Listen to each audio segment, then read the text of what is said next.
What lesson can we take from that discussion into business?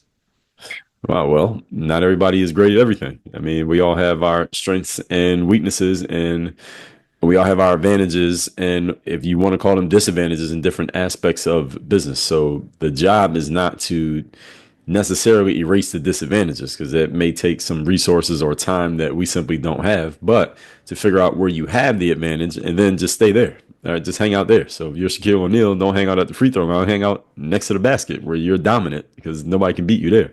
It's Yeah. kind of like if you're going to wrestle with an alligator, you're better off doing it on land than in the water. All right, you're probably going to lose in the water, but you got a chance on land.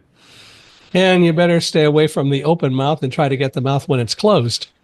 Yeah, exactly. But even on land, if the mouth is closed, what's it going to do? I guess it can eat you, technically. But in the water, it can In the drown you. So water, at least yeah, on land, you can keep breathing. that's right. So there's a lot to do. Yeah.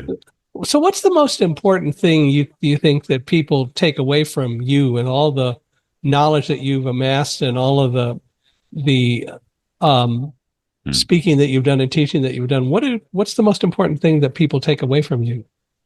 Most important thing, I think, if I had the one through line, it's really just the mental toughness, the discipline, the staying focused, which if you're talking to people who are over the age of, let's say, 30, working in a professional world, I'm not the first speaker they've heard of. I'm not the first, quote unquote, motivator they've been exposed to. So it's a reminder sometimes for people. It's a fresh perspective on things that they have heard before, but maybe haven't plugged themselves into as strongly as they want to.